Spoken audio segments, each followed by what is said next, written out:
Good day, students. Let's work on Unit 32, Management and Implementation of Conventions. Indeed, conventions are not smaller thing to do, isn't it? It's a big task to complete that, isn't it? Quite tedious, but worth doing it. Now, today we are going to work on how do we manage and implement convention. As I said, it's not an easy task, but we can do it. Okay. Now we need to have enough experience. We need to have enough skills. We need to have enough knowledge at what are different tasks and jobs which actually are to be executed.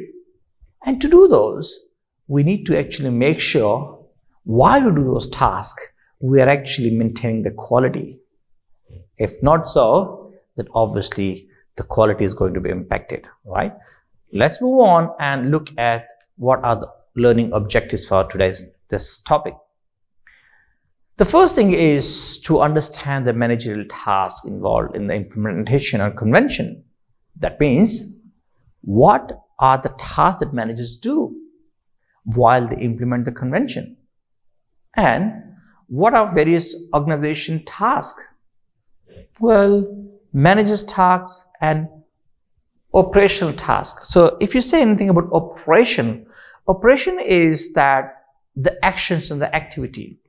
And management is the people who are sitting, who plan, who delegate the task, who organize those things. So there are managers who organize and plan, and then there are managers who are the operations manager who operate.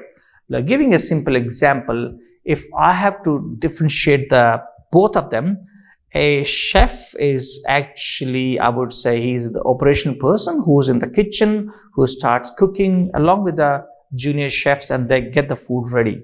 But a food and beverage manager is a manager who plans the menu along with the chef, what types of menu will be there, what food will be there, and how will that food be distributed and whatnot. So that's a management task or managerial task. And here the chef does the operation task. I think I'm made it easy to make you understand, is it? Just asking. Okay, let's move on and have more clarification on that. So we discussed about committees that are to be put in place, especially when we are planning these conventions and we are executing these conventions and meetings. So the steering committee is a very important role player, and this committee really, I would say, is the lifeline of planning and management. So the steering committee has the overall responsibility of the operations. Yes, management as well as operations. That means it's a committee which takes care of everything, not just the chef, but also the food and beverage manager. So on top of both of them, right? I think this example will help you to understand. Now, the steering committee must also meet with each other. Now, I can tell you from the first-hand experience that I was actually involved in arranging a conference in one of the universities. So I was a part of the steering committee, and I was also the coordinator for that particular conference.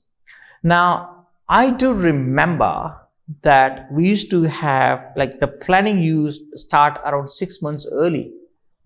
So we did, it was not a huge conference, but I was expecting around 500 guests in total along with my students. Now, in saying so, we had to plan 6 months early. And at first it was every monthly meeting, then became every fortnightly meeting, and then became every weekly meeting. See how we were coming closer? The frequencies actually changed. And obviously, it also would depend on how complex this, how big the conference is, how complex it is. Now, moving forward from here, what we're looking at when we actually meet, we take a stock whether the timelines are maintained or managed or not. So the schedules are to be maintained. And if there is anything missing, what do we do and how do we fix it? The next thing is to monitor the operations are taking place as per the plan. When we talk about operations, please remember the kitchen. That means if there was the hall booking was to be done, is that done or not? If food and beverage organization was to be contacted and menu was to be finalized, has the menu been finalized or not? If you have sent the letters out to the different delegates or not? So these are actions, right? Now we look at those as per the plan, have we completed or not? And then when we sit in the committee meeting, so we see maybe someone has picked up something which has not been done as per the plan, or something which was required, or we missed out, or we doing over. So all those things, we get a feedback of each other committee member, so that we have a different pair of eyes. Okay. Now, sometimes due to the policy, few things cannot be done. Now, if you actually try to recollect and go back, there are many policies. I'll give you a very good example. As a student, if you were in the classroom, were you allowed to use a mobile in the classroom? What was it taken as? No, mobile phones are not used in the classroom, right? Look at the COVID-19, how things have changed. We are allowed to use mobile phones for the classroom, isn't it? Things have changed. So we have to see similarly in case of our convention, if there's any policy that needs to be changed.